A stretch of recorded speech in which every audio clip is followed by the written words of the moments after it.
கர்த்தருக்குள் பிரியமானவர்களே, ஜூன் 19 இன்றைய பனித்துளிகளின் தலைப்பானது அமர்ந்திருக்க விடாதிருங்கள். வசனம் ஏசாயா 62வது அதிகாரம் 7வது வசனம். அவர் எருசலேமை ஸ்திரப்படுத்தி பூமியிலே அதை புகழ்ச்சியாக்கும் வரைக்கும் அவரை அமர்ந்திருக்க விடாதிருங்கள். தென்னாப்பிரிக்காவில் நிறவெறிக்கு எதிரான போராட்டத்திற்காக நெல்சன் மண்டேலா 27 ஆண்டுகள் சிறையில் கழித்தார்.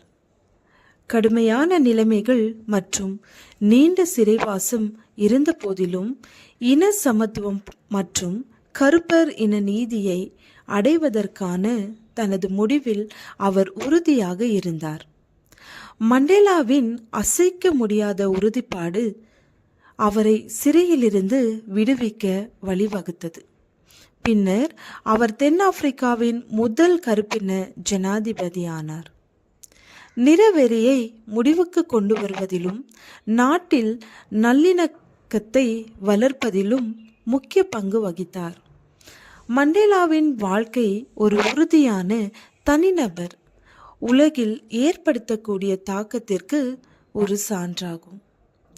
நம்முடைய ஜெபங்கள் தேவனின் புயத்தை அசைக்க வேண்டும் என்று எலன் ஜி ஒயிட் அம்மையார் எழுதியிருக்கிறார். ஜெபத்தில் நாம் சோர்ந்து போகக்கூடாது. சோர்ந்து போகாமல் மீண்டும் மீண்டும் நம் விண்ணப்பம் நிறைவேறும் வரை கேட்பதில் தேவன் பிரியமாய் இருக்கிறார்.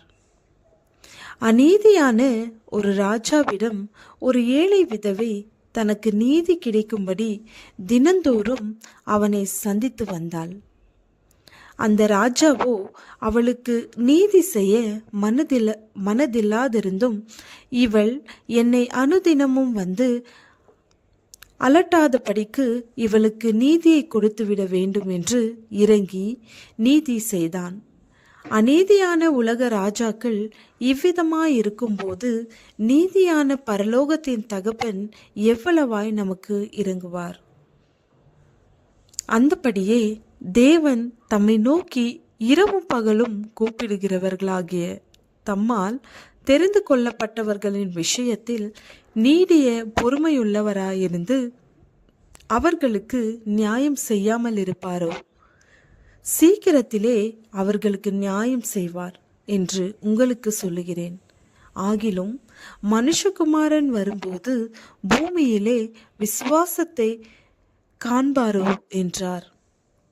பெரும்பாடுள்ள ஸ்திரீ தேவனிடமிருந்து வல்லமை இறங்கி வரும் வரை அவளும் அவரை அமர்ந்திருக்க விடவில்லை. தன்னுடைய தடைகள் எல்லாவற்றையும் தாண்டி எப்படியாவது சுகத்தை பெற்றுக்கொள்ள வேண்டும் என்று தொடர்ந்து வந்து தேவனை தொட்டாள். தொடர்ந்து விசுவாசத்தோடு கேட்டால் கிடைக்கும் என இயேசு சொன்னார். என் நாமத்தினாலே எதை கேட்பீர்களோ அதை மனப்பூர்வமாக தருவேன் என்று வாக்களித்த நம் தேவனும் கர்த்தருமாகிய இயேசுவை அமர விடாது, சும்மா இருக்க விடாது, இருக பற்றி கொண்டு அவரில் வாழ்வோம். ஜெபம்.